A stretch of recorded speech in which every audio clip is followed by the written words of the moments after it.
buenas tardes. Les damos la bienvenida a la edición central de MBD Noticias. ¿Cómo estás, Martín, en el medio de la semana? Sí, en la mitad de la semana. Todo bien, por suerte. Esperemos que ustedes también. Aquí estamos empezando más de una hora de información, como siempre, en la pantalla de TV Ciudad.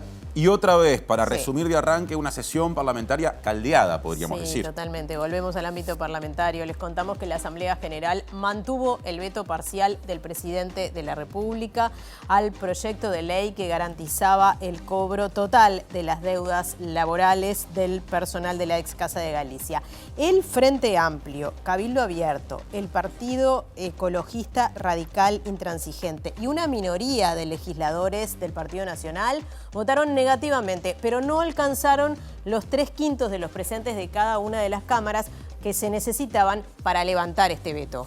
La senadora nacionalista Graciela Bianchi, que presidió la sesión porque por estas horas es vicepresidenta de la República en ejercicio, dio por terminada la sesión justamente cuando aún había personas anotadas para hablar y en medio de protestas y acusaciones desde las barras. Los ex trabajadores y trabajadoras de Casa de Galicia, al término de la jornada parlamentaria, anunciaron que van a demandar al Estado por los adeudos salariales. A partir de hoy van a pasar 30 días para que quede firme el veto interpuesto por el Poder Ejecutivo, según lo establece la Constitución de la República. Por supuesto, tendremos un amplio desarrollo de la información, del levantamiento del veto y de toda esta polémica alrededor y mucho más. Titulares de día miércoles.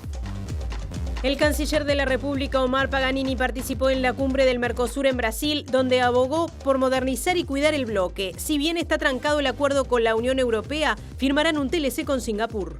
En el último año hubo un aumento de los egresos y bajó la desvinculación en UTU, según el monitor educativo. El director general de UTU consideró positivos pero insatisfactorios estos y otros resultados. El senador nacionalista Jorge Gandini aseguró que Spotify no abandonará el país debido a que se harán las correcciones para que las personas intérpretes cobren sin que la empresa pague 2 veces. Intención de voto según Factum. Frente Amplio aumentó un punto porcentual y llegó a 42% y la coalición está en 45% si se suman todos sus partidos. Es la menor distancia entre oficialismo y oposición en 2 años. El senador cabildante Guillermo Domenech pidió la renuncia del fiscal de corte Juan Gómez y cuestionó en el Parlamento un nuevo pedido de procesamiento de un militar por crímenes de la dictadura. El Sindicato del Transporte evaluará este jueves si levanta las medidas que se vienen aplicando en Villa Española a raíz de situaciones de violencia que se producen en ese barrio. Mañana en el Paraninfo de la Universidad, convocados por el Consenso por la Paz Palestino-Israelí, se realizará un acto público reclamando un alto al fuego en la guerra entre Israel y Hamás. Israel anunció la tercera fase de la incursión terrestre en Gaza. El secretario general de la ONU, Antonio Guterres, se dirigió al Consejo de Seguridad del organismo para instar a actuar ante la amenaza que representa el conflicto para la seguridad internacional. La pobreza en Argentina se acerca al 45% y afecta a 17,5 millones de personas, según un informe del Observatorio de la Deuda Social de la Universidad Católica. Que se sepa, donde estén y con el dispositivo que tengan, nos pueden seguir, por ejemplo, a través de tvciudad.uy o de la emisión de YouTube. Y también nos pueden escuchar a través de Uniradio 107.7 en FM en Capital y cercanías o por su web uniradio.edu.uy. Es tiempo de presentar móvil. Sí, Martín, y nos vamos al Palacio Legislativo, pero en este caso para hablar de seguridad social, porque allí se está desarrollando un conversatorio. Nos cuenta nuestro compañero Juan Aldecoa. Natalia, Martín, compañeros, compañeras, en el Salón de los Pasos Perdidas, como bien decías, en Natalia, se está llevando adelante un conversatorio con 3 juristas, con Michael Dickmark, con Valeria España y con Juan Cereta.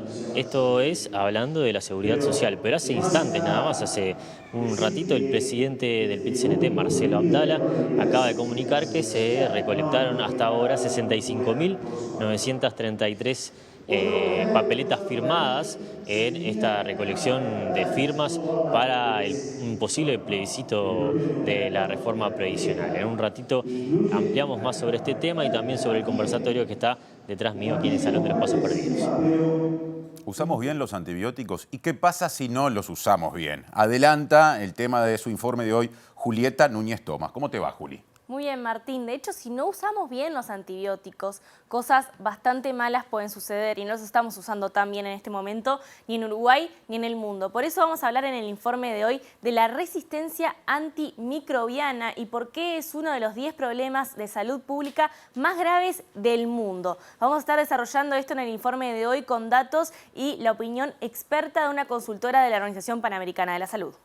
Tras la aprobación en la Cámara de Representantes del proyecto de ley sobre financiamiento de las campañas políticas, el diputado Frente Amplista Mariano Tucci dijo que no comparte el hecho de que deba compensarse económicamente a los canales de televisión a cambio de los minutos gratuitos para los partidos políticos que este proyecto de ley prevé distribuir. En cambio, el diputado cabildante Álvaro Perrone acompañó esa parte de la iniciativa, pero con matices. Nosotros votamos diferenciado con otros partidos socios de la coalición, entendemos que los canales tienen que tener una contraprestación a la hora de los minutos de televisión y también tiene un costo, sí, porque la democracia tiene su costo y su financiamiento, la financiamos todos. Nos parece que es desalentador ver cómo, por ejemplo, hace algunos minutos se le niega la posibilidad a los trabajadores de Casa de Galicia de recibir un resarcimiento que es justo y necesario para que puedan continuar con sus vidas, y por otro lado a los particulares de los medios audiovisuales se los compensan con ese dineral.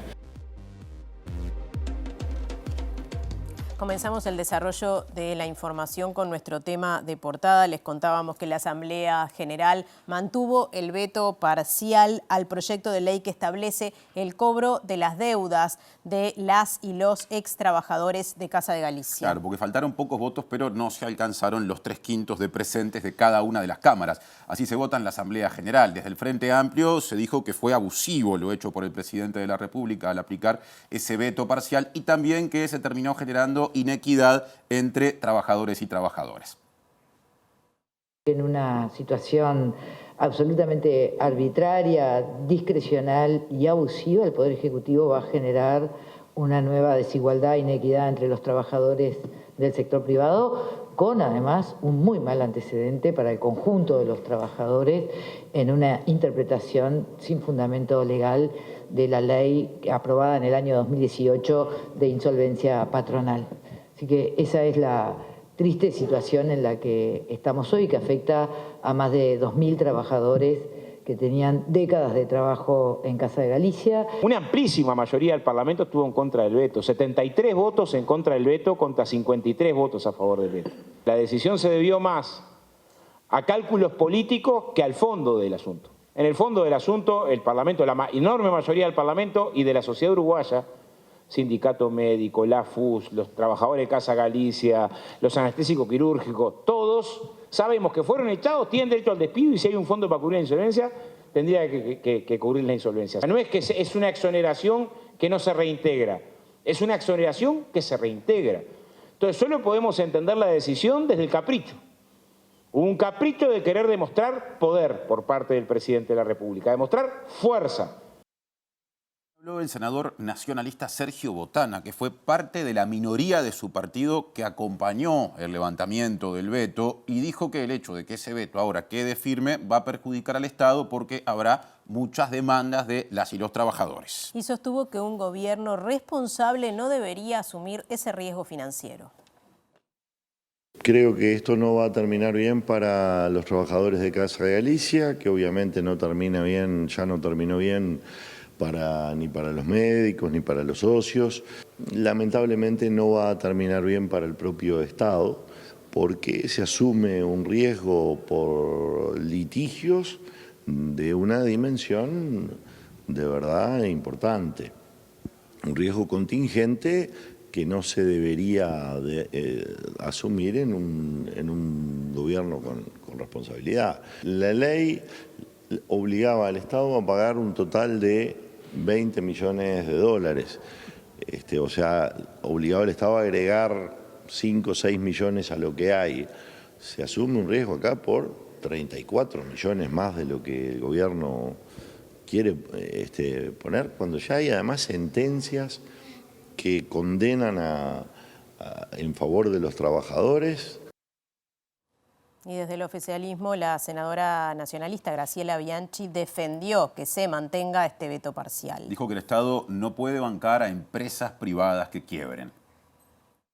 Casa de Galicia es una empresa privada que quebró y que no la cerró el Poder Ejecutivo.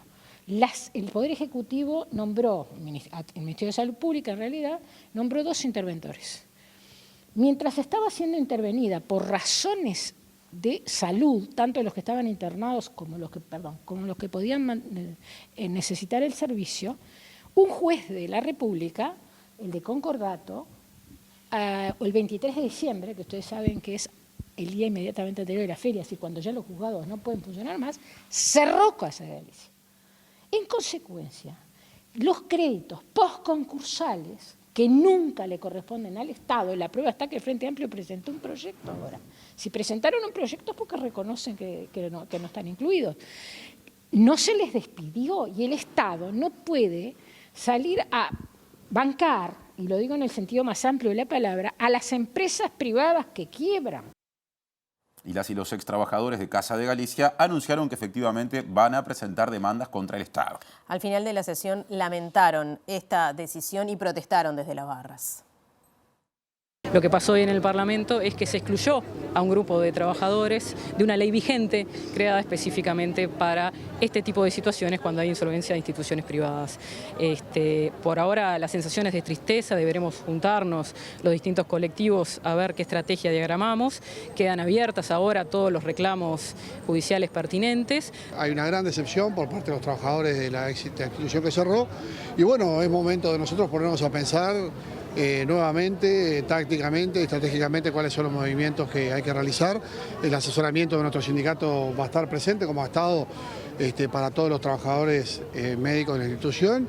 La verdad que me siento muy decepcionada, no por todo este Parlamento, pero la verdad que es lamentable tener que estar exigiendo que se cumpla la ley de los trabajadores, que a los trabajadores se les tenga que hacer una ley encima de otra ley para que nos paguen lo que nos corresponde. Todos nosotros vamos a ir a juicio. Que les quede claro a todos que vamos a ir todos a juicio y esto va a salir mucho más caro de lo que podría haber salido. Gente sin laburo, más de 250 personas sin trabajo.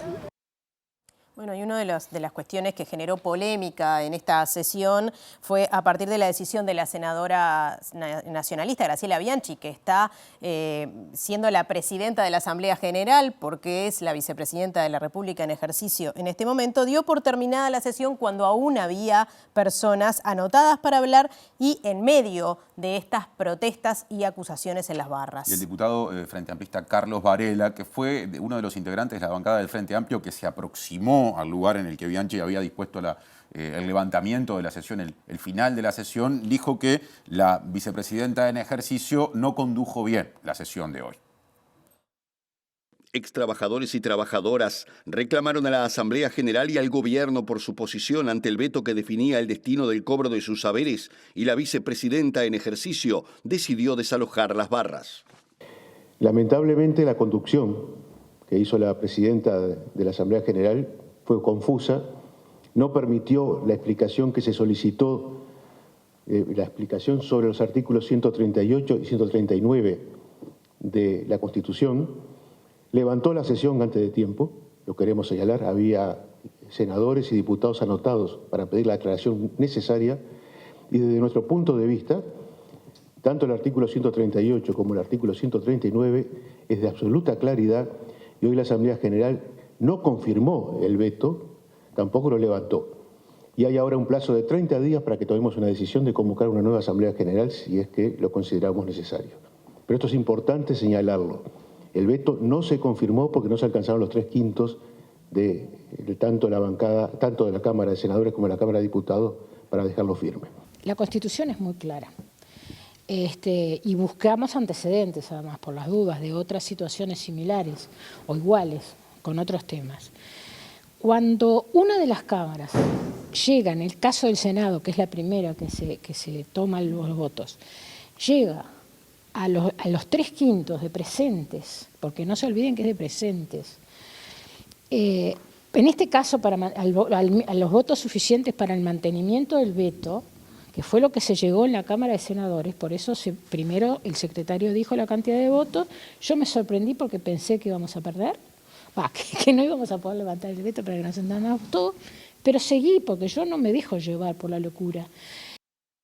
Ahora cambiamos de tema y les contamos que según la última encuesta realizada por Factum, en este caso el Frente Amplio aumentó 1 punto en la intención de voto, pensando en eventuales elecciones, llegando a 42%, y el Partido Nacional, que figura segundo, perdió 1 punto y quedó en 26%. El sondeo también muestra un aumento leve del Partido Colorado y también un leve descenso de Cabildo Abierto y del Partido Independiente. Y además establece que la suma de los partidos de la coalición de gobierno alcanza 45%, el nivel más bajo de los últimos 2 años. La encuesta nacional Factum fue realizada entre el 17 y el 30 de noviembre y absorbe algunos de los principales temas de la agenda pública de los meses de octubre y noviembre, por lo que abarca los potenciales impactos positivos o negativos de algunos acontecimientos en la opinión pública. Se encuestaron 900 personas a través de teléfonos celulares, hombres y mujeres residentes en el país urbano y rural de 17 años en adelante, en condiciones de votar en las elecciones nacionales de octubre de 2024. Se consultó a la población qué votaría si las elecciones fueran el próximo domingo y la intención de voto por partido muestra al Frente Amplio con 42%, al Partido Nacional con 26%, Partido Colorado 9%, Cabildo Abierto 7%, Partido Independiente 3%, otros partidos 5%, en blanco o anulado 3% y el 5% restante es indefinido. La evolución de la intención de voto por partidos muestra que los movimientos que se registraron en el último año y medio se dan al interior de la coalición. Se aprecia una fuerte estabilidad de la intención de voto de los grandes bloques políticos y menor distancia entre el Frente Amplio y la suma de los partidos que conforman la coalición, que hoy muestra la menor distancia, con un 3% de diferencia. El informe de Factum señala que al día de hoy el escenario de cara a 2024 se presenta altamente competitivo, con una leve mejora en el posicionamiento del Frente Amplio de cara a octubre y una consolidación de la coalición por debajo de la votación que obtuvo en 2019. Presenta Antel. La comunidad más grande sigue creciendo. Convoca otra vez, pero por otro asunto, el Palacio Legislativo, asunto vinculado con la seguridad social y también con los cambios previsionales recientes. Juan Aldecoba, adelante, ¿cómo andás? Martín, buenas tardes. Sí, adelante, el conversatorio sobre la seguridad social arrancó hace minutos nada más, ya con la palabra de Valeria España, en este momento con Michael Dimarc, también tomando el micrófono, y hace un ratito con Juan Cereta, abogado que nos acompaña en MD Noticias, a quien también le agradecemos por estos minutitos en el informativo de TV Ciudad. Juan, una primera evaluación de esta tarde, de ese número que se comunicó hace un rato de la recolección de firmas para el plebiscito de la reforma previsional. Bueno, para nosotros es alentador conocer que la campaña va funcionando, que la gente está firmando. Por supuesto que queda un largo trecho todavía, pero es alentador saber que prácticamente sin recursos financieros para hacer una campaña masiva, se está logrando recabar las firmas necesarias para cumplir con este propósito. Recién vos en tu alocución marcabas que hacían esto o trataban de cambiar esos puntos en ese papel por los que ganan una jubilación de 14.000 pesos. ¿Por qué es importante seguir adelante en los próximos días en esta campaña por el plebiscito? Bueno, intentábamos resumir las 3 líneas fundamentales de la reforma propuesta. Una es justamente establecer un piso de dignidad mínimo que evite que, como hoy tenemos viejitos y viejitas que cobran pensiones o jubilaciones de 14, 15.000 pesos, asimilando en este caso en el texto constitucional al salario mínimo nacional. Esto implica algo tan simple y tan sencillo como pasar de esos 17.000 pesos a 21.000 pesos sería hoy al valor del salario mínimo. En segundo lugar, establecer un límite como derecho de todo trabajador de poder retirarse a los 60 años y a los 30 años de servicio, aclarando que esto no significa que no pueda seguir trabajando, sino que tiene el derecho a retirarse si así lo considera. Y por último, eliminar el lucro que hoy significan las administradoras privadas de fondos previsionales, para que la administración de esos fondos no genere ganancia para terceros y esos aportes vuelvan directamente a los trabajadores.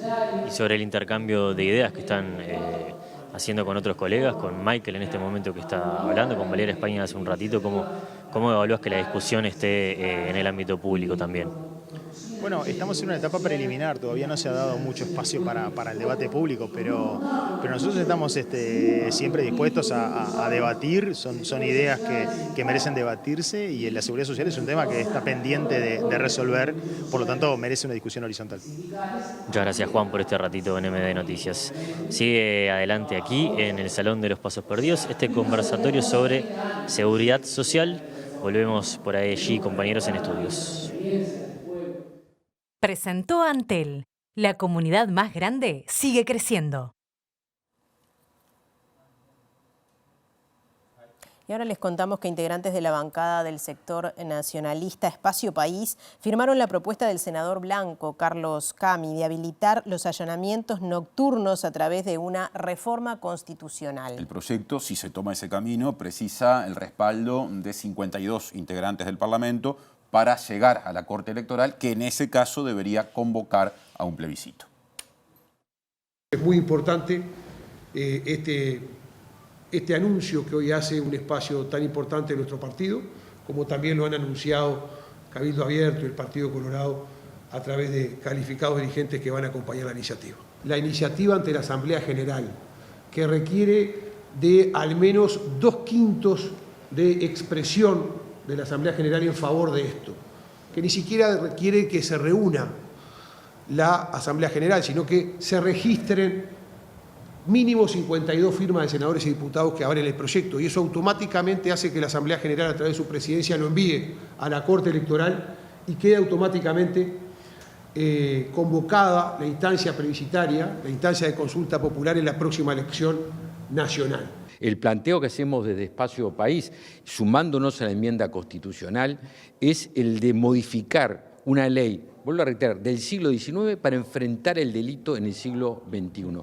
para que las 24 horas al día pueda la justicia, pueda la policía enfrentar al narcotráfico y que el narcotráfico no se escude en una disposición que tiene añares y que está hecha para otra sociedad y para otro país. Vamos a cambiar de tema, porque el Sindicato del Transporte evaluará mañana si levanta los desvíos que se están aplicando en los recorridos de las líneas 79 y 306 en la zona de Villa Española, en respuesta a una serie de situaciones de violencia que se han dado en los últimos días. El dirigente sindical Matías Costa dijo que estas situaciones también se producen en otros barrios y recordó que en Villa Española un coche quedó en medio de una balacera y sufrió un impacto de bala. La UNOTE lo está observando con preocupación, como en varios barrios que ya ha pasado. O sea, no es que sea algo solo de Villa Española esto. Es una situación que pasa en Montevideo, en muchos puntos de Montevideo. Ahora tocó específicamente en este barrio y bueno, estamos tratando de buscar las soluciones. Ayer hubo una reunión con el Ministerio del Interior, presentó una propuesta. Ahora a las 13 tenemos una reunión con el directorio de DUCOT. Vamos a escuchar a ver qué es lo que nos presentan y mañana se reúne la mesa sindical y bueno, de ahí evaluaremos si levantamos la medida o no, o continuamos. Lo que aplicamos nosotros fue hacer un desvío por el barrio, se desvían 4 cuadras del barrio y vuelve después a su ruta normal. Nosotros estamos entrando, lo único que hacemos nosotros es desviar del tramo de Corrales hasta Tomás Claramú, pero nosotros en el barrio entramos, o sea, por el corazón del barrio estamos. Es más, la 79 está entrando mismo al barrio, todo por el barrio está entrando. ¿Qué dicen las autoridades locales al respecto? Tema de móvil que sigue con Martín Duarte, que aparece en la edición central de hoy de MBD Noticias. ¿Cómo te va, Martín? Gracias, Martín. Sí, nos venimos hasta el municipio para estar conversando con el alcalde Gabriel Velasco acerca de estos hechos. Recién escuchábamos un poco las repercusiones que tienen el transporte y como veíamos a partir de la jornada de mañana se va a estar reintegrando las unidades que están desviando hasta el día de hoy. Pero bueno, ¿cómo ha afectado los servicios también del municipio? ¿Qué mirada se tiene ante estos hechos? Bueno, Gabriel, gracias por estos minutos. ¿Cómo ha afectado este enfrentamiento de bandas, esta situación que viene trascendiendo en el barrio Villa Española, concretamente a los servicios también del municipio y cómo lo están mirando, ¿no? Bien, gracias, buenas noches. Fundamentalmente hay que decir que está afectando a los vecinos, porque que el transporte desvíe o que nosotros retiremos algunos de nuestros servicios, como lo hemos dicho, hemos retirado la cuadrilla de alumbrado, la de áreas verdes o la de barrido, bueno, la afectación es directamente a los vecinos, ¿no? Entonces, nuestros vecinos de Villa Española, de unas 4 o 6 manzanas en concreto, se quedan sin servicio de acuerdo a la situación de inseguridad y de miedo que sucede en esa zona en concreto. Nosotros no nos retiramos permanentemente, nos vamos a retirar esta semana y el lunes que viene vamos a estar nuevamente trabajando en el territorio porque creemos que contribuimos a la seguridad iluminando, contribuimos a la seguridad podando los árboles para que la luz llegue más lejos y contribuimos a la seguridad cuando sacamos un basural o una enramada que puede servir de escondite para algún delincuente. Entonces nosotros cumplimos nuestro papel en cuanto al apoyo a la seguridad, en cuanto al apoyo al Ministerio del Interior. Después otro actor, que justamente es el Ministerio, el que tiene que hacer el trabajo de combatir la delincuencia.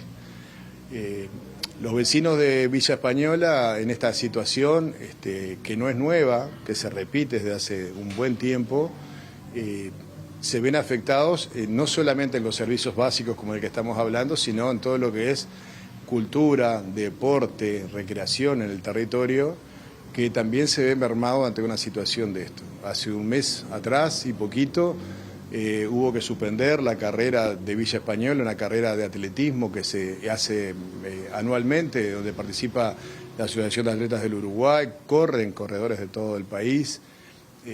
Lo organiza el Club Villa Española con apoyo del municipio, hubo que suspenderlo. En octubre hicimos la Semana del Buen Vivir en Villa Española, donde convocamos a todas las organizaciones sociales, educativas, sanitarias del territorio para conversar y sensibilizar sobre el tema de la violencia en el barrio. Porque este conflicto que hay ahora en esta zona se nos replica en la puerta de la escuela, en la puerta del club, en la puerta de la plaza, con las mismas personas que viven en el mismo barrio. Entonces se nos traslada el problema, más allá del punto concreto ahora y del tiroteo, se nos traslada a todas las esferas cercanas que tenemos en el territorio. ¿Cómo se canaliza aquí en el municipio a nivel de las demandas o las preocupaciones que vienen a plantear justamente los vecinos? Y por otro lado, vos me decías fuera del aire, con respecto a la iluminación, sobre todo algunas de las zonas más conflictivas, como Camino Corrales, así en la zona de Funza, que ustedes ya van 4 veces que reparan las luces, pero que las propias bandas son las que se encargan de desactivar justamente como una forma de dominio de la zona. Sí, es verdad, nosotros actualmente la cuadra de Corrales y Suñer de Cadevila está a oscuras. Nos reclamaba el Ministerio del Interior para que volviéramos a reponer el alumbrado. Nosotros en esa cuadra, en este año 23, lo repusimos 4 veces y 4 veces fue vandalizado. Eso con un propósito no de robo, sino de claramente tener esa cuadra a oscuras. Entonces, nosotros vamos a reponer posiblemente la semana que viene. Y ahí donde empiezan a aparecer estos roces que tenemos, que nuestra cuadrilla de alumbrado tiene que ir a trabajar a una zona que está difícil. Y va a trabajar para que a la tarde no haya luz nuevamente.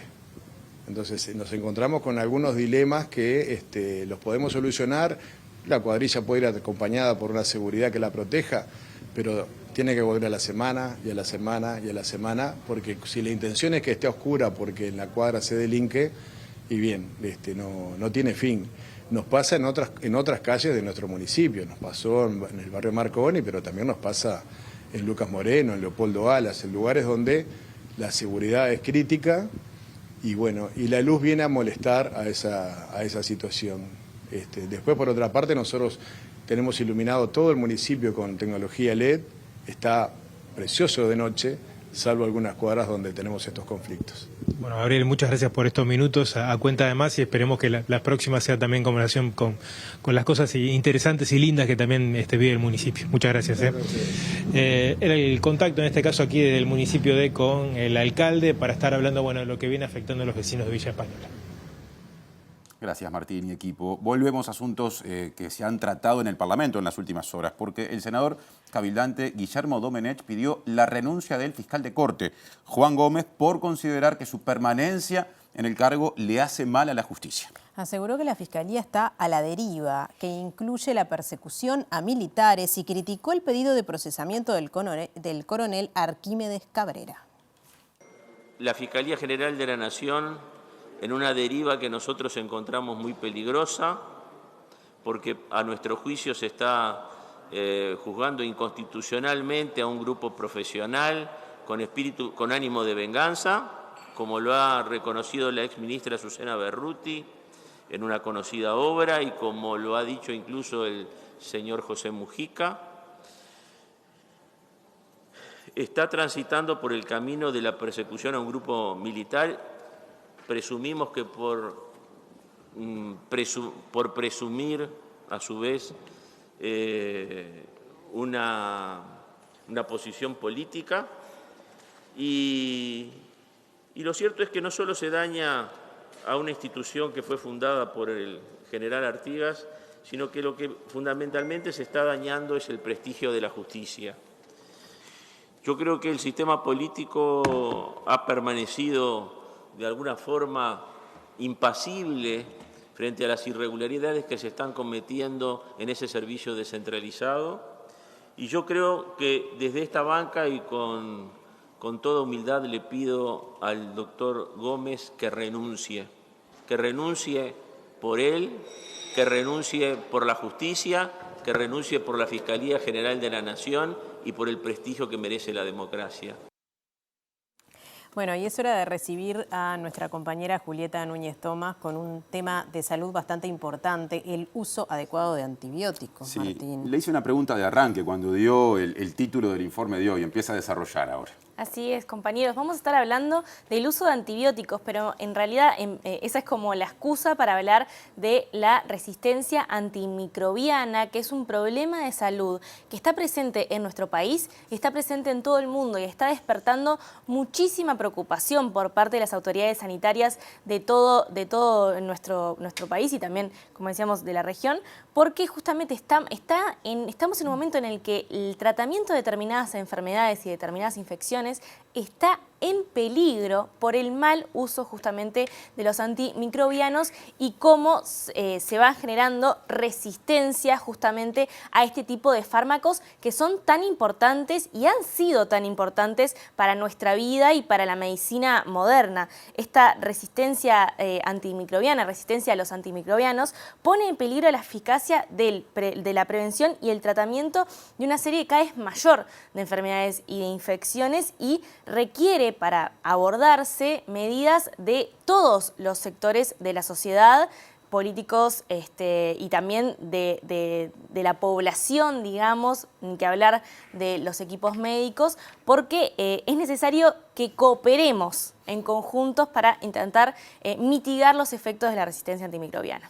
Hablábamos de los antibióticos en principio, porque es, digamos, el nombre más cercano a todos nosotros. Cuando hablamos de antimicrobianos, lo primero que se nos ocurre es un antibiótico, pero en realidad es mucho más que eso. ¿Qué son los antimicrobianos? Bueno, los antimicrobianos son los antibióticos, como decías, Nati, pero también los antivíricos, los antifúngicos y los antiparasitarios. Y es importante esto tenerlo presente porque nosotros como seres humanos participamos de un ambiente general en el que no solamente nos afecta la medicación que tomamos nosotros, sino también lo que reciben los animales, la medicación que reciben los animales y también lo que está presente en el ambiente.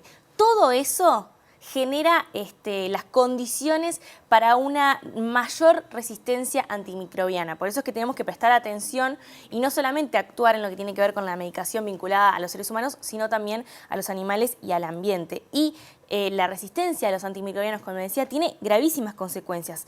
Lo dice la Organización Panamericana de la Salud. La prolongación de la enfermedad, la necesidad de más pruebas y la utilización de más fármacos para tratar algo que anteriormente se solucionaba de manera más sencilla y más barata, además, por parte del sistema de salud. Un dato que no es menor que da la Organización Panamericana de la Salud, 480.000 personas en el mundo presentan tuberculosis multiresistente, algo que se agravó justamente por la resistencia antimicrobiana y también señalan desde la OPS que la farmacoresistencia empieza a complicar la lucha contra el VIH y la malaria. Es decir, estamos retrocediendo en avances científicos, en avances médicos que habíamos logrado como sociedad por estar teniendo un mal uso justamente de los antimicrobianos. Y justamente, ¿cómo se genera esa resistencia a los antimicrobianos? Bueno, estuvimos hablando con la consultora nacional en resistencia de antimicrobianos para la Organización Panamericana de la Salud, Grisel Rodríguez, porque recientemente fue la Semana Mundial sobre Concientización de la Resistencia a los Antimicrobianos y le preguntamos esto, ¿cómo es que se genera la resistencia? Las bacterias, por ejemplo, o los hongos o algunos parásitos, por sí mismas tienen ese mecanismo para desarrollar sustancias o desarrollar cambios en su forma para que defenderse de los antimicrobianos. Entonces, ellas se defienden de esa manera y si nosotros los usamos bien, ese efecto es menor. El problema es cuando lo usamos en forma desmedida. Es decir, cuando tratamos, por ejemplo, un resfriado común, una gripe con antibióticos que son virales y a los virus no les hace nada a los antibióticos, estamos haciendo un mal uso. O cuando nosotros tomamos antibióticos sin una prescripción, sin un estudio médico previo, o si lo usamos con los animales. Se estima que en el mundo, si no tomamos algunas medidas a nivel gubernamental y las medidas que podemos tomar cada uno de nosotros, como recién hablabas, en el 2050 va a ser la primera causa de muerte por encima de las enfermedades no transmisibles. ¿Qué datos o qué información hay en Uruguay justamente sobre el uso de los antimicrobianos? Bueno, justamente por la preocupación que los equipos que trabajan esto venían teniendo con respecto a esto que mencionabas y a la gravedad de esta realidad que estamos teniendo, esta realidad sanitaria que estamos teniendo, se hizo desde la Organización Panamericana de la Salud en conjunto con algunos ministerios de nuestro país una encuesta que arrojó interesantes resultados, preocupantes resultados sobre la utilización y sobre la información que tenemos en Uruguay. Lo que decía esta encuesta es que mayoritariamente la población no sabe qué es un antibiótico y tampoco sabe para qué tipo de afección se usa, ¿no? En qué casos hay que usarlas o no. Recién escuchábamos a Grisel Rodríguez explicando los efectos de utilizar un antibiótico cuando es un resfriado viral, por ejemplo. Y también esta encuesta señala que se usa poco el laboratorio para estudiar las infecciones, para saber justamente si son virales o bacterianas. Es decir, ahí vemos un problema claro de información de la población y un problema claro también de identificación de esta problemática por parte de los equipos de salud para actuar en consecuencia y pedir más estudios justamente. Si les parece, vamos para finalizar esto y teniendo en cuenta la gravedad de este asunto, a escuchar nuevamente a Grisel Rodríguez, pero explicando cuál es la situación de Uruguay y del mundo en este momento y qué es lo que puede suceder si no mitigamos estos efectos. En el mundo entero ya hay antibióticos que no se pueden usar y Uruguay no es la excepción.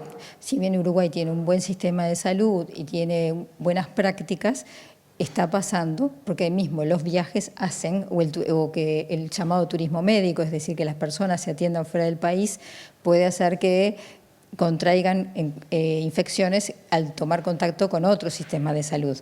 Entonces, en Uruguay ya hay bacterias resistentes. Entonces, pero estamos bien como para tratar de mitigar el efecto. No lo vamos a eliminar, pero sí vamos a mitigar el efecto y proteger a los antibióticos que son tan buenos para nosotros. ¿Y cuáles pueden ser, por ejemplo, los efectos para nuestro país y para el mundo si esto no se mitiga? Que lleguemos a un punto que sea como antes de que Fleming descubriera la penicilina, es decir, que con una infección banal podíamos morir. Íbamos a una cirugía y una complicación infecciosa, no hay tratamiento. Todos los avances de la medicina, los tratamientos con quimioterapia, en los pacientes oncológicos, los trasplantes de órganos, los trasplantes de médula, que necesitan el tratamiento antibiótico para los momentos que se bajan las defensas a los pacientes, no perdería efectividad.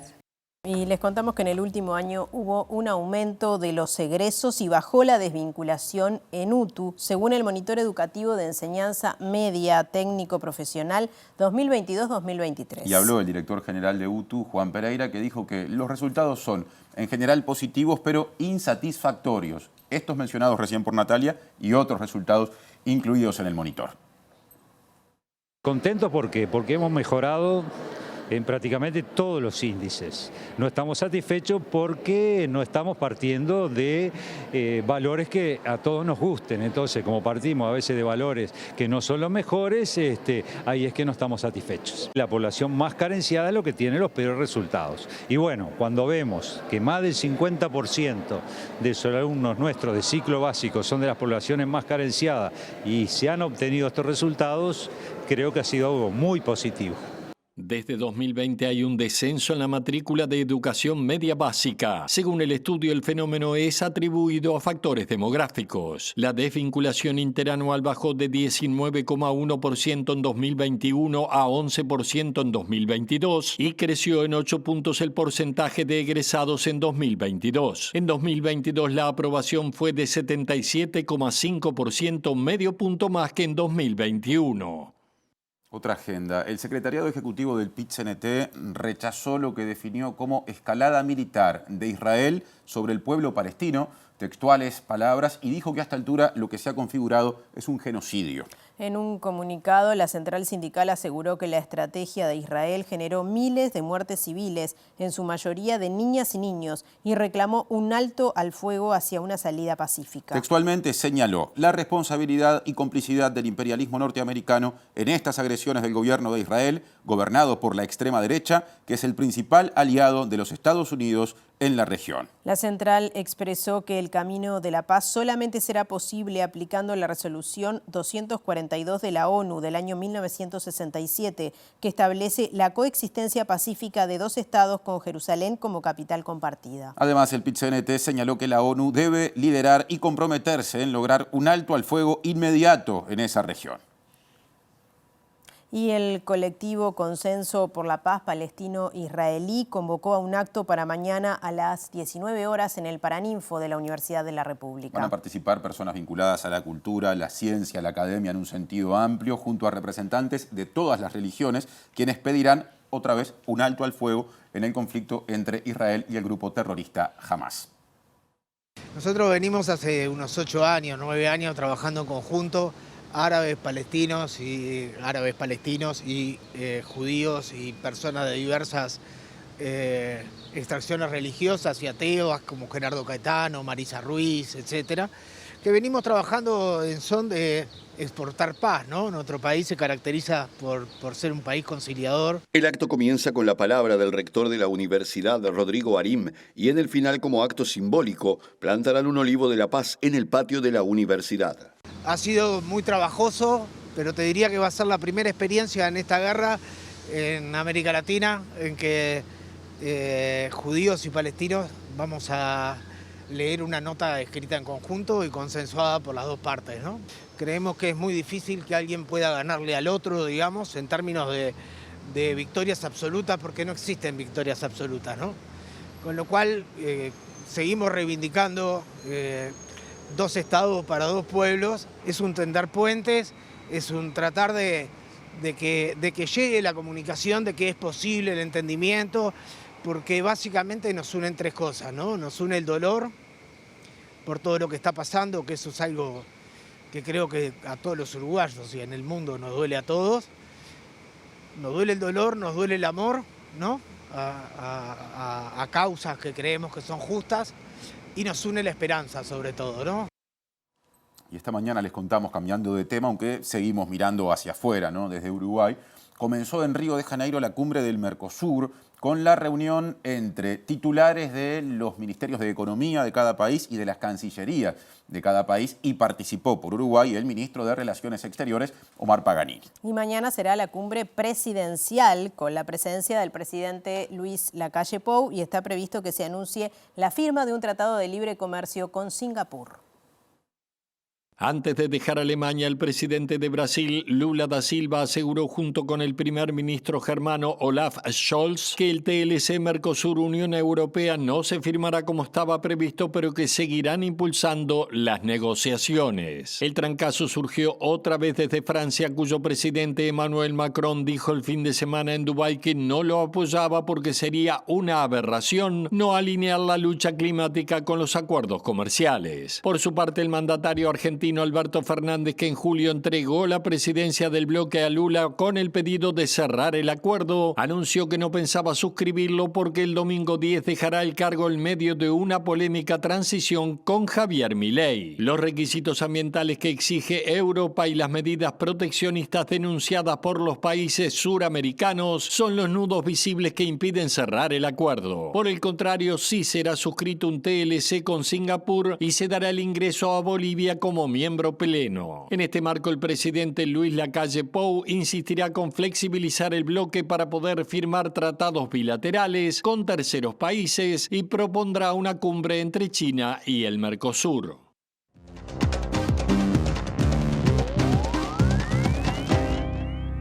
En nuestra columna de análisis político seguimos hablando de Mercosur. Eduardo Botinelli, bienvenido. ¿Qué tal, Natalia? Sí. Bueno, sí. Bueno, se está desarrollando la cumbre, como veíamos, mañana es la cumbre presidencial y la insistencia de algunos planteos por parte de Uruguay.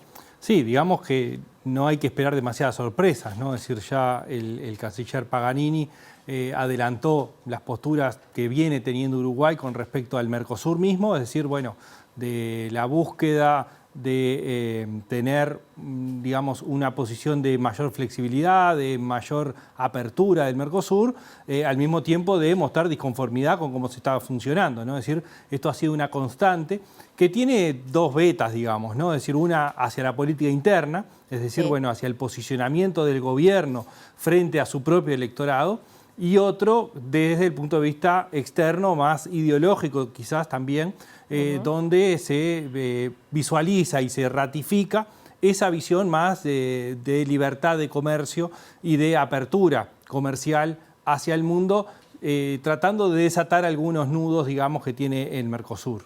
Y que, claro, y que de alguna forma afectan a Uruguay, ¿no? Por eso el planteo permanente de tratar de salirse de ahí, para algunos positivos, para otros no. ¿Qué pasa, por ejemplo, con la Unión Europea, que ha sido un planteo de este último tiempo bastante insistente también con tratar de llegar a ese acuerdo que aparentemente hoy no tuvo avances? Bueno, acá se juntan distintas visiones, digamos.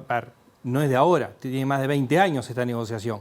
Sí parecía claro que, sobre todo a partir de la asunción de Lula en la presidencia, buscó darle un impulso importante al Tratado de Libre Comercio con la Unión Europea. También los cambios que se dieron en la Unión Europea, porque lo mencionó ahora hace un par de días Macron, claramente su oposición, donde se juntan también miradas que tienen mucho que ver, que en el informe que pasaban recién, está la mirada ambiental por un lado y la discusión sobre todo cómo se trancó con la presidencia de Bolsonaro en Brasil y la mirada distinta sobre el cambio climático, pero también están los temas económicos y sobre todo la protección a la producción, sobre todo agrícola, francesa, que se pone muy en la discusión, y es parte de lo que se entiende también de por qué Francia pone esta traba de último momento, porque no es casualidad que cuando se estaba avanzando tan firmemente aparezcan esas declaraciones de Macron que de alguna forma dinamitan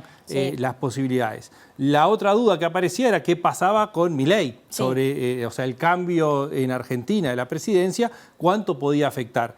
Y en principio, las declaraciones que dieron su entorno y quienes están en la política exterior o estarán en la política exterior eran favorables a este acuerdo, es decir, a la apertura. Si bien la mirada es mucho más hacia los Estados Unidos y la búsqueda de acercamiento hacia Estados Unidos. Con señales clarísimas. Sí, sin duda. Y de hecho, el primer viaje que hace electo es ese, ¿no? Es decir, la señal es muy clara. No, eso no conspiraba contra la posibilidad, por lo menos, de no trancar desde el lado de Argentina la posibilidad de llegar a ese acuerdo. Sí, bueno, otro de los grandes temas es China, ¿no? Bueno, por supuesto que desde nuestro gobierno se viene insistiendo y ahora como que tomó nuevos bríos, digamos, esta necesidad de llevar adelante un TLC con China. ¿Qué pasa también en el caso del Mercosur? Porque China ha manifestado que prefiere intentarlo primero con el bloque entero, pero ¿qué pasa en este caso con Argentina? Porque ha habido algunas manifestaciones durante la campaña de Milei bastante contrarias a eso. Además habló de que no iba a negociar con gobiernos comunistas, por ejemplo. ¿Cuánto pesa eso? Bueno, ahí entra primero Estados Unidos. Es decir, su rol con Estados Unidos es claramente, geopolíticamente no es compatible necesariamente, digamos, la posibilidad de avanzar con China y al mismo tiempo tratar de acercarse a Estados Unidos. Pero es un mercado bastante grande. No, el de sin China. duda. No es fácil de sustituir para y ahí, Argentina. está la tensión entre la visión aperturista y de libertad total con la visión restrictiva en el posicionamiento, primero geopolítico, es decir, con quién se acerca y de quién se aleja, y del otro lado esa postura durante la campaña de no negociar con países comunistas. Acá hay un cambio de postura entre lo que es la campaña y lo que fue después de ser electo, con Brasil y con China, porque previamente había hablado muy mal de las relaciones o incluso de cortar relaciones con Brasil y con Chile. Directamente. Y después que es electo, digamos, hace declaraciones agradeciendo el saludo desde China, invitando a Lula a la Asunción, es decir, claramente hay un cambio, lo que no supone eso que vaya hacia un acuerdo o apoyar un acuerdo de tratado de libre comercio con China. Pero hay un factor, dos factores relevantes. Uno es Brasil, sin dudas. Cuando Lula estuvo en Uruguay, fue muy claro el mensaje. Primero la Unión Europea y después China. ¿No? Bueno, si fracasa finalmente la Unión Europea o siguen las negociaciones, son dos caminos distintos. Es decir, hasta tanto no se agote la Unión Europea, Lula no aparece como proclive a incentivar el TLC con China. Lo de la cumbre con China y Uruguay es probable que se pueda llegar a dar, pero no el avance concreto. Y el otro es la situación de Paraguay. Porque Paraguay tiene un tratado con Taiwán, por lo tanto eso impide... Lo inhabilita a tenerlo con China. Exactamente, ¿no? Entonces, bueno, estando esa situación, digamos, es bastante entreverado desde Uruguay, por más que lo quiera presentar, poder avanzar concretamente y en forma fuerte en un TLC, con tiempos además, ¿no? Los tiempos de la política internacional son otros tiempos a los tiempos de la política nacional y los ciclos electorales no coinciden con el fin de negociaciones de largo plazo. Cortita, pero el domingo ya asume Milei como presidente argentino. ¿Y qué se espera para este bloque regional? Porque la mirada es totalmente opuesta a la del actual presidente Alberto Fernández. Bueno, y también con unas diferencias importantes con Lula, ¿no? Sí, es decir, desde el supuesto. punto de vista personal y desde el punto de vista sí. político. Con los dos grandes, o sea, los dos grandes opuestos. Lo que se espera es, bueno, esta mirada hacia Estados Unidos, importante, que cambia también el eje de lo que viene impulsando Brasil, y el vínculo entre los países. Es decir, hay un riesgo puesto ahí arriba de la mesa, que es que en realidad lo que exista sea un bloqueo mutuo, digamos, en cuanto a los avances, y que en realidad no se logre avanzar en el Mercosur y más bien quede trancadas las posibilidades durante la coexistencia de estas dos tensiones permanentes, ¿no? A no ser que se eliminen asperezas importantes que no son personales, son ideológicas, bueno, que son las más difíciles en todo caso, ¿no? Bueno, en la medida que eso no se logre avanzar, lo más probable es que el bloque termine estando un poco congelado por un tiempo. Bien, bueno, muchas gracias, Eduardo. Obviamente el tema Argentina va a seguir siendo de análisis en los próximos días, seguramente en las próximas ediciones de esta columna. No, sin dudas, el domingo asume, el lunes va a enviar el paquete de medidas importante, que va a ser, digamos, el buque insignia, por lo menos inicial, de hacia dónde va el rumbo del nuevo gobierno en Argentina. Bien, muchas gracias, Eduardo. Seguiremos analizando entonces hasta la semana que viene. Nos vemos la semana que viene. Ya Gracias. sigue Martín. Con otro asunto, porque el senador nacionalista Jorge Gandini dijo que la multinacional Spotify no se va a retirar del mercado uruguayo pese a las modificaciones que se están llevando adelante vinculadas al pago del derecho de autoría. Gandini aseguró que habrá en la reglamentación de esa norma correcciones que permitirán que Spotify no deba pagar dos veces por lo mismo, es decir, no le deba pagar dos veces a las personas intérpretes.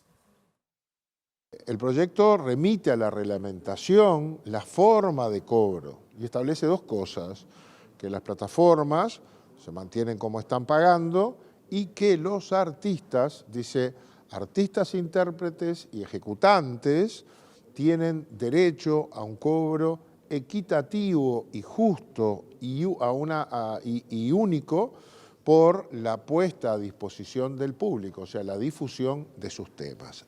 La reglamentación dispondrá cómo. El qué es que los artistas tienen derecho a cobrar como siempre lo tuvieron en este país. Si sus temas se pasan por una radio, si se pasan en un casamiento o si se pasan en Spotify o una plataforma.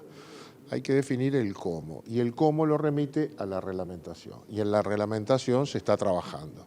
para que Spotify pague lo que debe, que es lo mismo que está pagando ahora.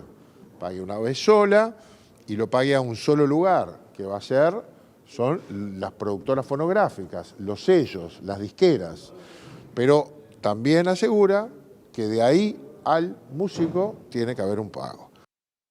Presenta Mercado Agrícola de Montevideo, en el corazón de un barrio donde late la ciudad. Mercado de Historias. Mercado de Historia.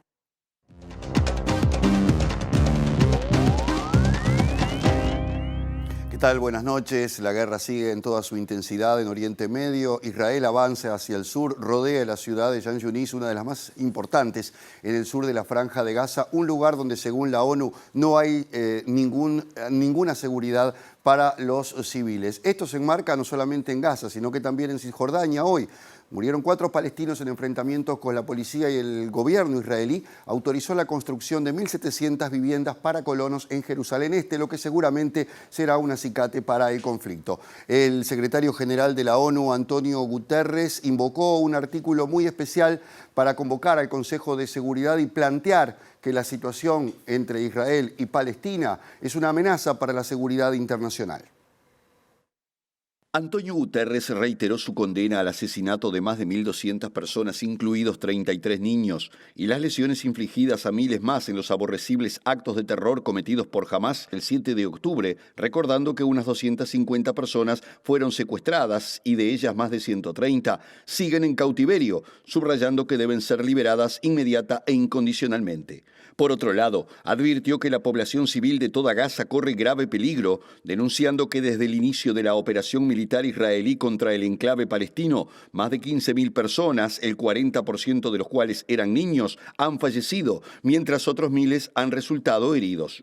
Guterres señaló que más de la mitad de las viviendas han sido destruidas y alrededor del 80% de la población de 2.200.000 habitantes se ha visto obligada a desplazarse a zonas cada vez más pequeñas y que los restos explosivos de los bombardeos israelíes están haciendo que haya zonas inhabitables, mientras el desplazamiento masivo ha creado condiciones de hacinamiento indignas y antihigiénicas y que no existe una protección eficaz de los civiles ni lugar alguno seguro en Gaza. El diario británico Financial Times informó hoy que según la evaluación de analistas militares sobre la base de daños en zonas urbanas, la devastación causada por Israel en el norte de Gaza en menos de 7 semanas se aproxima a la de ciudades alemanas tras años de bombardeos durante la Segunda Guerra Mundial, señalando que casi el 68% de las estructuras del norte del enclave han resultado gravemente dañados y estiman que casi 100.000 edificios fueron reducidos a escombros en algunas zonas.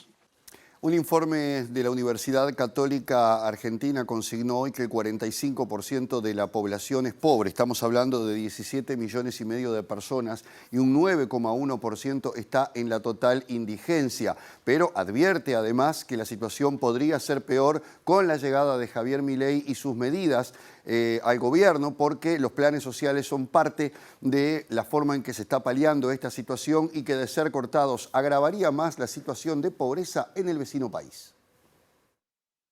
Según el relevamiento correspondiente al tercer trimestre de 2023, la pobreza multidimensional urbana ascendió al 44,7% del total de la población y al 62,9% de los niños y adolescentes. Esto equivale a más de 17 millones de argentinos sumergidos en niveles bajos de ingresos, vivienda precaria, salud y educación insuficiente o inseguridad alimentaria, destacándose un importante incremento ya que en el estudio anterior publicado en septiembre, el porcentaje de pobreza era de 38,9%. El estudio denominado Deudas Sociales Crónicas y Desigualdades Crecientes, Desafíos para la Agenda Pública 2004-2023, indica que el 9,6% de la población está en niveles de indigencia, es decir, ni siquiera llegan a satisfacer sus necesidades alimenticias básicas. Agustín Salvia, director del Observatorio Universitario, sostuvo que los efectos de la inflación sumados al estancamiento de la economía y la situación de empleo informal hacen que en Argentina los niveles de pobreza hayan aumentado y pronosticó además un aumento de la pobreza de entre 3 y 4 puntos porcentuales para el próximo año. El documento revela que si no existiese una contención a través de programas de asistencia, la pobreza escalaría al 49,1% de la población, es decir, que 5 de cada 10 argentinos está en potencial situación de pobreza, hecho que se vería agravado si el mandatario electo Javier Milei cumple su promesa de eliminar los planes sociales.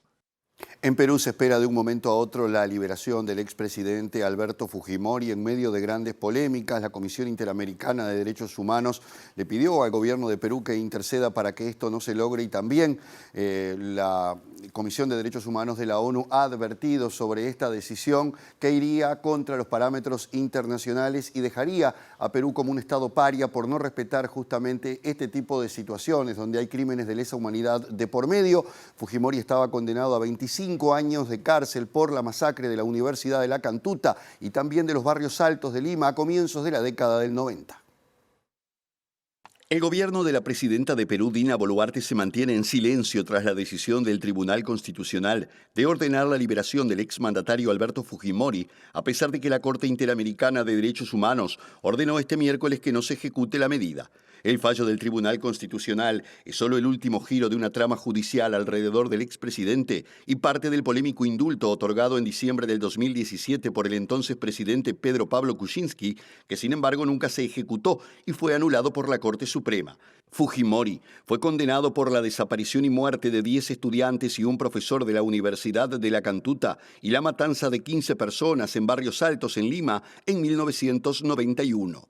En marzo del 2009, después de 15 meses de juicio, Fujimori fue condenado a 25 años de prisión por el Tribunal Supremo por violaciones a los derechos humanos cometidas por escuadrones de la muerte vinculados al gobierno, en particular en el marco de la lucha de las fuerzas estatales contra la guerrilla maoísta de Sendero Luminoso durante los años 90. La Oficina de Derechos Humanos de la ONU calificó este miércoles como un revés preocupante la posible liberación de Fujimori, condenado por delitos de lesa humanidad, recordando la exhortación hecha a las autoridades peruanas a mantenerlo en prisión para garantizar el cumplimiento del derecho de acceso a la justicia de las víctimas de las masacres.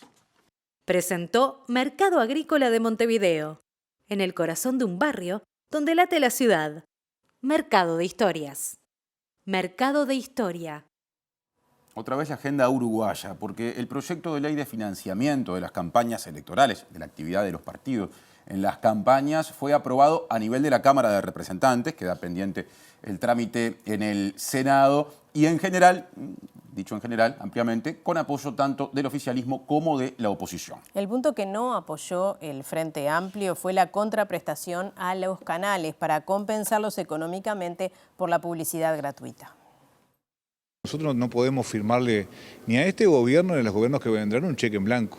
Y esto lo digo porque uno tiene que ser responsable a la hora de emitir un voto. Nosotros no sabemos la cuantía de los eventuales perjuicios que los canales sufrirían con la aplicación de esta ley, en particular de los artículos que hablan de la publicidad gratuita. No sabemos si es 1 millón, si son 2, si son 15, si son 20. Lo más cercano a un dato oficial son las opiniones que ha dado Andeu en algunos medios de comunicación que hablan de una pérdida de unos 25 millones de dólares, que pueden ser más incluso. Entonces, en ese sentido nos parece que es desalentador ver cómo, por ejemplo, hace algunos minutos se le niega la posibilidad a los trabajadores de Casa de Galicia de recibir un resarcimiento que es justo y necesario para que puedan continuar con sus vidas, y por otro lado a los particulares de los medios audiovisuales se los compensan con ese dineral. La satisfacción es que hay media sanción, que hay un proyecto que ingresa a la Cámara de Senadores y esperemos que tenga la diligencia rápida para que pueda aplicarse en la próxima elección interna. Y el diputado cabildante Álvaro Perrone respaldó que los canales de televisión reciban una contraprestación económica a cambio de los minutos gratuitos de propaganda electoral. Sin embargo, no comparte la estimación que dice que eso le costará al Estado, en definitiva, 25 millones de dólares. Lo que nosotros decimos cuando votamos la ley de financiamiento de los partidos políticos, con algunas apreciaciones que se hicieron que no estamos de acuerdo, que dice que esto va a costar 25 millones de dólares y que va a haber como un impuesto extra a la población, para bancar la campaña política no es así. Esos cálculos en cuanto a los minutos de televisión no están claros, está muy lejos de todo eso. Yo ayer decía en cámara que si uno entra a la Corte Electoral y ve los registros de los gastos de campaña de todos los partidos de la campaña pasada, no sé si llega a 25 millones de dólares. Por eso esta ley, solo los minutos de televisión, no puede tener ese costo. Nosotros votamos diferenciado con otros partidos socios de la coalición. Entendemos que los canales tienen que tener una contraprestación a la hora de los minutos de televisión y también tiene un costo, sí, porque la democracia tiene su costo y su financiamiento, la financiamos todos.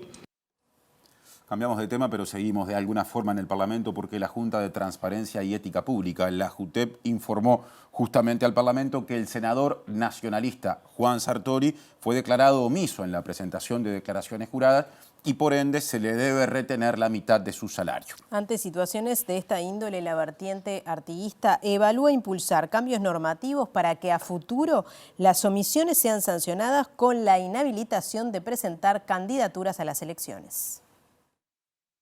Nos enteramos de que se había finalmente comunicado al Parlamento la situación de omiso del senador Sartori, por lo cual se ha dispuesto, tengo entendido, la retención del 50% de su salario. Está claro que en este caso particular esto tiene escasa incidencia en su vida personal, pero nosotros estamos evaluando la posibilidad con algunos otros sectores de que las sanciones sean diferentes, ¿no? Porque no se puede habilitar, en nuestra opinión, a alguien que no está cumpliendo con una norma legal, eventualmente a poder llegar a ser presidente de la República, ¿no? O ser candidato a la presidencia de la República. Esto podrá verse ahora que está en discusión el proyecto de financiamiento de los partidos. Bueno, en ese proyecto de ley debería considerarse modificaciones eventualmente a la ley y a las sanciones que establece la ley 17.060. ¿Lo van a proponer entonces en Senado? Bueno, estamos trabajando en esa línea y viendo la posibilidad de lograr apoyos de otros sectores. Lamentablemente, en el día de ayer, el directorio del Partido Nacional entendió que no correspondía enviarlo a su propia comisión de ética. No entendemos este fundamento, sobre todo luego de que el presidente del directorio, Iturralde, había manifestado reiteradamente su voluntad de resolver este problema. ¿Qué tipo de sanciones? Bueno, nos vamos y como todos los días repasamos antes los datos del tiempo, Martín. El pronóstico del INUMED para las próximas 72 horas, empezando por lo previsto para mañana. Día jueves 7 de diciembre en Montevideo y área metropolitana, cubierto con probables precipitaciones. Va a estar mejorando recién en las últimas horas de la jornada, previéndose además una mínima de 16 grados y una máxima de 22. Cielo claro y algo nuboso se van en los pronósticos de lluvia. El viernes 8 de diciembre está más fresco, una mínima de 13 grados y una máxima de 20. Y eso que empieza a expresarse en las últimas horas del jueves se confirma el viernes y se ratifica el sábado 9 de diciembre porque la probabilidad de lluvias para ese día, según INUMED, es nula. Mínima del sábado 11 grados, máxima 24. Bien, nos vamos, Martín. Como todos los días, los invitamos a quedarse. Ya viene Lado B. Hoy con entrevista vinculada a lo que pasó hace un rato en la Asamblea General, sí, porque estará la diputada Frente Amplista Lucía Echeverri. Bien, entonces se conversará sobre este veto que permanece y que no da lugar entonces a que se paguen la deuda a ex trabajadoras y trabajadores de Casa de Galicia. Gracias por estar. Hasta mañana. Hasta mañana.